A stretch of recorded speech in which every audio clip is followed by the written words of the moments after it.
7.6 is the cross product of two vectors. So you might think dot product is multiplication, cross product is literally the cross of multiplication. They're both multiplications, but they achieve different results. So we call them dot and cross product to differentiate the two. So what's the cross product help us find? Very important, especially in physics and vectors.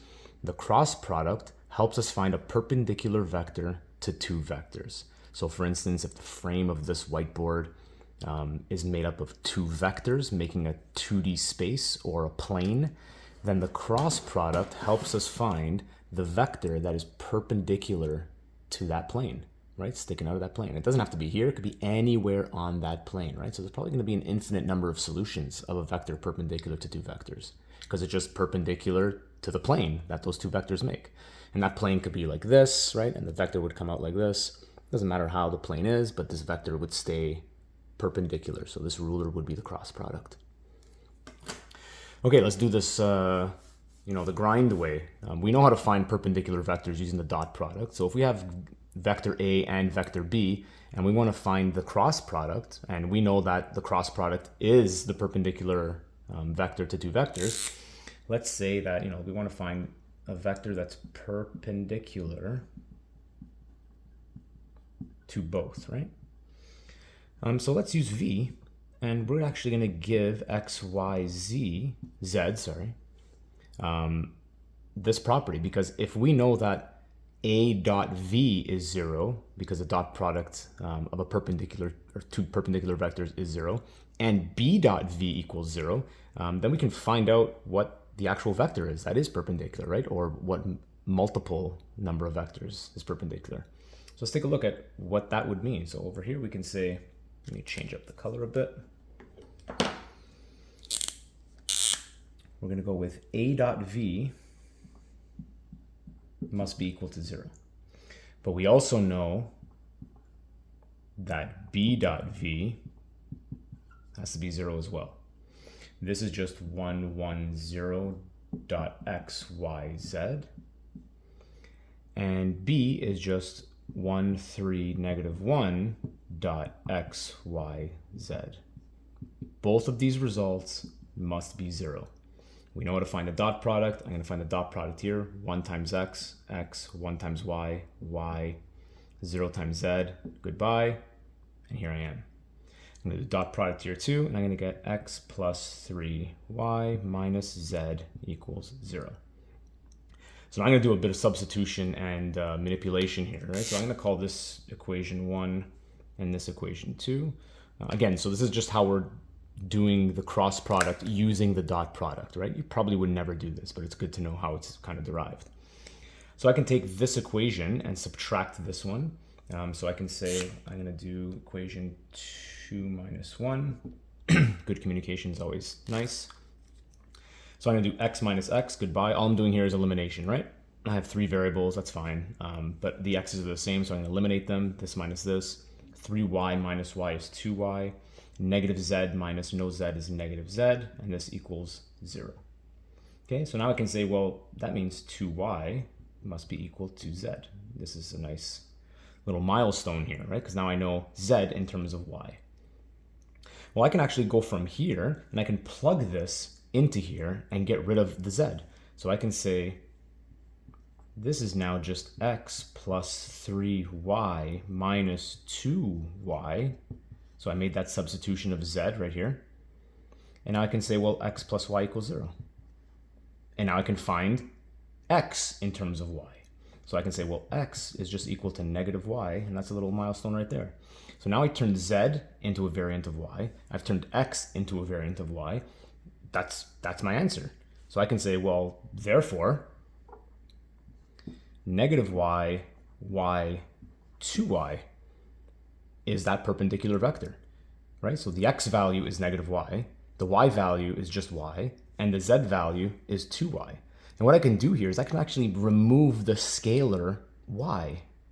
This is just negative 1, 1, 2. And here we have that infinite number of solutions. So wherever this vector is, whatever property it has sticking out of that vector, or those two vectors, that plane, there's an infinite number of solutions, right? It could be anywhere on that plane. Okay, and this shows us that. Okay, this could be any scalar. I'll write that down. This y value could just be any scalar.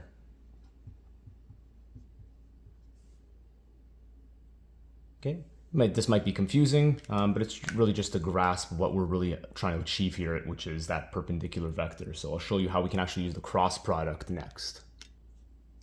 Okay, so now the formula for cross product, because obviously we're not going to be doing dot product with an x, y, z. It can get pretty messy. So we derive this cross product formula, which calculates the cross product for us, but it's a little trickier than a dot product. So I'll explain it as best I can.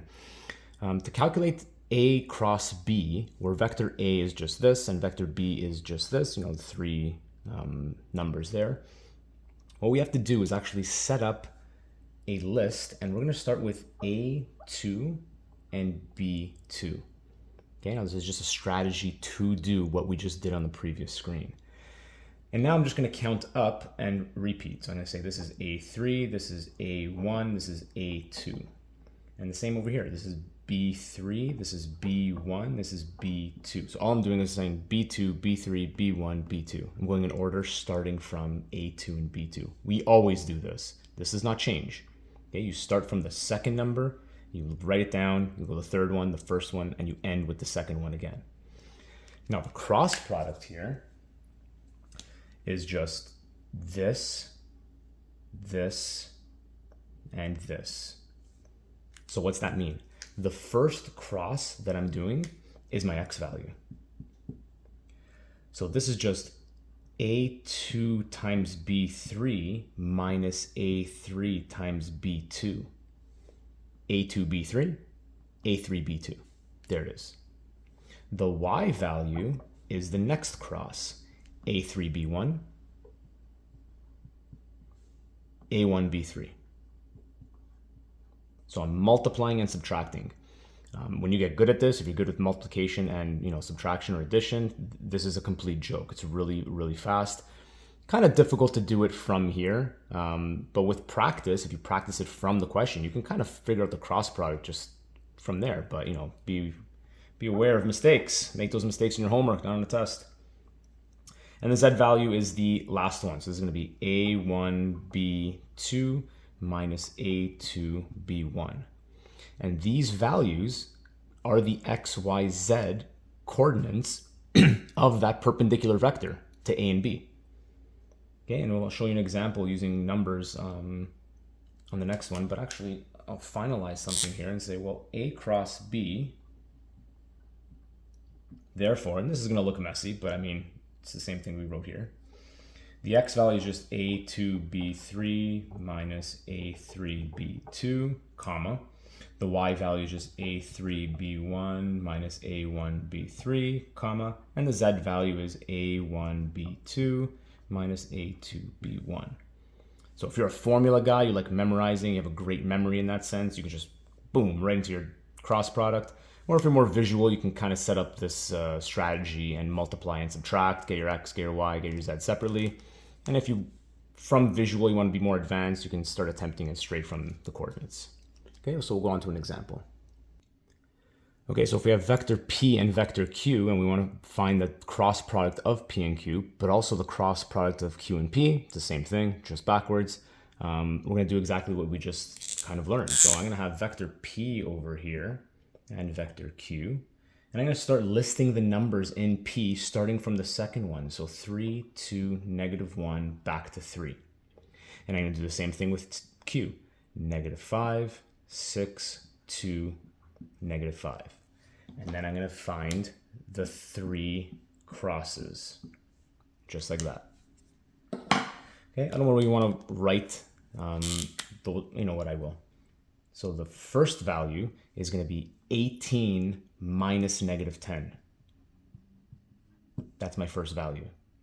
My second value is going to be 4 minus -6. And my third value is going to be +5 minus 6. And I can simplify that to 28, 10, -1. Okay, this is done. That's it. This is the cross product. This is a joke how easy it is. This is P cross Q. Now I have to do the same thing. I just have to reverse P and Q to find Q cross P, right? I gotta switch the orders because that subtraction is gonna matter, right? I'm gonna subtract in the opposite direction. Well, I mean, think of 5 minus 4. That's 1. Well, what's 4 minus 5? Negative 1. So if I reverse the subtraction, I can just do it in a different color. I can just kind of figure out that Q cross P is obviously just negative 28, negative 10, positive 1. And that's it. I found the two cross products in like 20 seconds. That's how easy cross product is. Don't let it intimidate you from that first example I showed you, or the derivation of the cross product. So again, all this means is if this frame, or I'll draw them for real. If this vector P in 3 space and this vector Q in 3 space form a plane, then there's an infinite number of vectors that are perpendicular to that plane. And we just found it, right? We found this one, and we found the negative one, right? Because if this is that plane, this is the perpendicular vector. And then if we reverse the cross product, this is the perpendicular vector. It's just on the other side, right? Coming out of the plane. But it achieves the same thing. And that's 7.6. Very easy.